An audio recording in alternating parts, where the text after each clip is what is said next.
Pertama tentang Anies pembohong, ya kan? Anies pembohong karena kampung akuarium jadi yang digusur Ahok.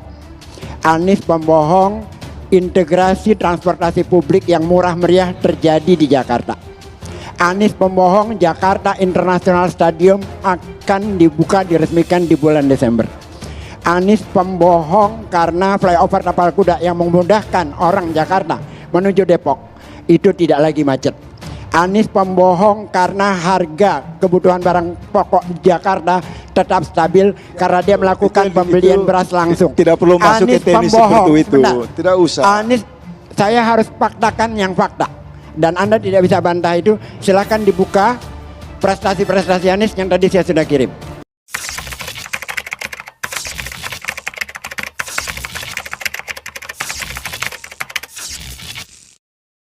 Anies pembohong karena Itu akan panjang Pak Guys. harus panjang. Enggak. Karena Itu panjang akan saya gugur dengan memberikan satu fakta berbohong pernyataan saja yang semua harus tidak bisa gugur dong. dibantah. Terlalu Anies panjang. pembohong Oke. karena Terlalu panjang, sekolah itu di bukan Jakarta, fakta. sekolah di Jakarta, kalangan Pak Geis, miskin Pak tidak Geis. bisa masuk ke sekolah Bung negeri. Faisal, masuk Bung Geis, kategori Dengan retorika dan kebijakan bukan fakta, Pak. zonasi dan umur, Itu klaim-klaim sekolah saja. miskin, anak-anak miskin bisa Bentar, punya Bung Faisal. kesempatan Bentar. Terlalu untuk panjang mendapatkan Oke. akses retorika pendidikan. Oke, seperti cukup itu. sampai situ Saya ya. memberikan contoh yang langsung saya lakukan. Contoh-contoh itu tidak perlu muncul di sini, buang waktu Pak Guys. Ini contoh dan kita fakta, masuk tidak saja asumtif beberapa contoh identitas yang seperti Anda substansi katakan. saja. Anda mengatakan politik identitas dari mana contohnya? Apa? Soal apa? Tadi Anda katakan Anda bahwa tidak menangkap pembicaraan saya di awal. Saya tegaskan bahwa saya datang ke sini tertarik klaim Ketua Umum PSI yang mengatakan Anies pembohong. Sehingga jangan Indonesia jatuh tahun 2024 kepada pembohong. Ya. Kalimat ini bermakna. Bukan urusan sayur, tomat, cabai, itu enggak, itu kecil, itu urusan PKK, teknis. Dan pendekatan Anda ini membuat Anies bangkrut dalam wacana politik nasional. Anies Enggak, nanti debat kusir soal itu. Oke. Nanti debat kusir soal yang itu. debat kusir Anda Jadi tadi lihat gua kasih kalimat fakta. yang sangat menarik dari Ketua Umum PSI. kalimat yang tidak menarik Anies dari itu seorang pembohong. pembohong Ketua Umum PSI karena dia Anies itu tidak hadir. pembohong. Oke, Sebentar Pak. Bapak-bapak sebentar. Ini saya ulang lagi bahasa Indonesia. Anies itu pembohong dan jangan biarkan pembohong masuk ke 2024 Pilpres kan. Di sini muncul perdebatan, apakah tudingan ini masuk pidana?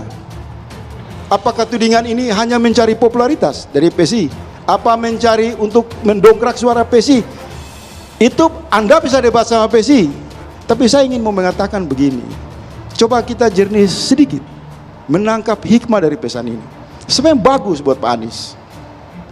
PSI sebentar, saya dikasih kesempatan. Saya cuma mengatakan sebenarnya bagus buat Pak Anies. Emang Anies sudah Anda bagus. dengar Anda saya katakan pakai bagus, supaya emang ini bagus. berhenti, supaya jangan saling salah paham. Oke, kita beri Sekali-kali kesempatan. juru bicara Anies, orang seperti Anda dengan Bastari juga belajar mendengar suara yang berbeda dengan Anies. Baik, kembali ke konteksnya Bung Oke. Faisal. Jadi menurut saya ini pesan yang menarik. Ada kekhawatiran bahwa kalau 2024 muncul pembohong memimpin republik ini, maka PSI akan menolak. Sebenarnya bukan untuk Anies saja. Saya kira Bisa juga untuk yang lain. juga harus diluruskan. Makanya tadi apa saya yang tanya, disampaikan Bung Faisal. saya tanya tadi, Ya kan? apakah PSI menyimpulkan Anies pembohong itu karena trauma dengan rejim-rejim sebelumnya, atau karena memang menyiapkan pemimpin yang lebih jujur dari Pak Anies? Itu tolong dijelaskan Nah, itu kepada kan publik. Silakan, Mas. secara Tenang. Sebentar, Bung implisit Bestari. Anda sudah menyebutkan bahwa Anies tidak jujur gitu. Itu nggak bisa Saya juga, punya harus bukti. ada hal yang membuktikan Pak Bastari, itu. saya punya bukti, saya kasih tahu. Kalau Anda meneror PSI dengan teknis, saya punya bukti. Meneror? Anies itu berkali-kali mengatakan, saya tidak masuk di ini dulu.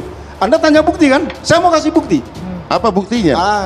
Bagus. Nanti kita di luar gitu. Sebentar, ini maksudnya. balik lagi dong, Saya balik lagi kasih sebentar. Ini dah. Saya kasih Saya saya masih kira membentuk diskusi ini Bung Bestari ya, makanya saya masih meminta Bapak-bapak. Tapi faktanya, Sebentar Bapak-bapak, Bestari, Anda kan tolong minta bukti dengarkan dari dulu. saya. Bung Faisal. Kemudian kita hadir di sini mengatakan itu tidak benar karena ada datanya. Pak Bastari, pejabat publik tidak boleh alergi dengan kata kebohongan publik. Pernahkah Pembohongan Anies publik. alergi Itu tidak terhadap boleh. itu? Dia bukan Jangan kita di terjebak sini di tidak situ ada yang pejabat sebenarnya. publik, Pak. Oke, buat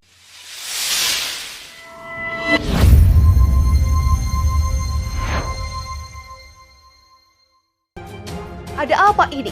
Seorang PSI sampai mohon-mohon ke Anies Baswedan. Partai Solidaritas Indonesia kembali menyentil Gubernur DKI Jakarta, Anies Baswedan, terkait dengan penyelenggara Formula E.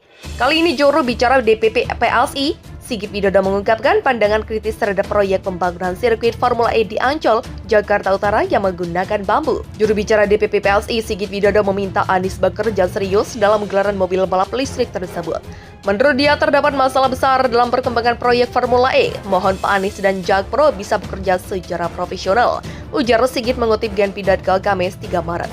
Sigit menjelaskan kerangka Formula E yang menggunakan bambu sudah menjadi pandangan miring di masyarakat. Selain itu, dugaan anggaran yang kurang pun makin memperkeruh penyelenggara Formula E.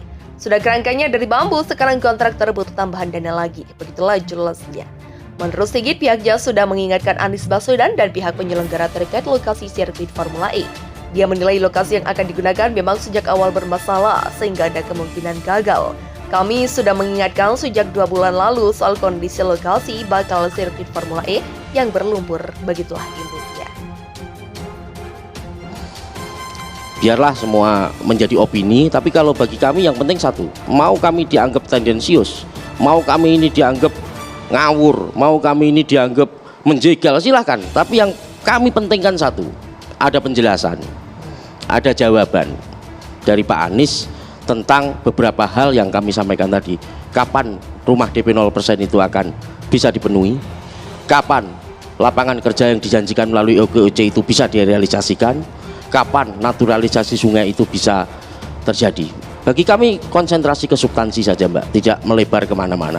Begitu, Mbak. Substansinya banyak yang tidak dilakukan, Ya. gitu ya, makanya dilabel pembohong. Bung Bestari boleh ditanggapi sedikit nih.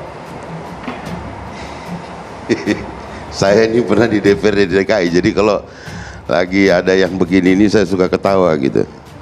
Pertama dulu ya, kaitannya dengan DP 0 gitu ya. Tadi bicaranya kan kami maunya substantif. Coba Pak, berapa sih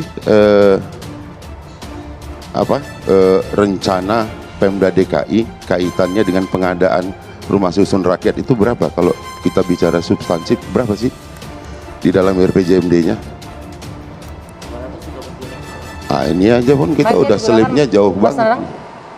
Jadi kita gimana membicara substansi ketika yang dihadirkan di sini juga nggak ngerti, nggak paham apa substansinya. 230.000 itu 70.000 sekiannya kemana ya? Kemudian kalau kita bicara, saya kasih angka benar, 302.000 sepoin something. Berapa belahan yang harus dilaksanakan DKI sesuai dengan RPJMD, dan berapa belahan BUMN serta BUMD untuk Rusunawa, Rusunami, dan berapa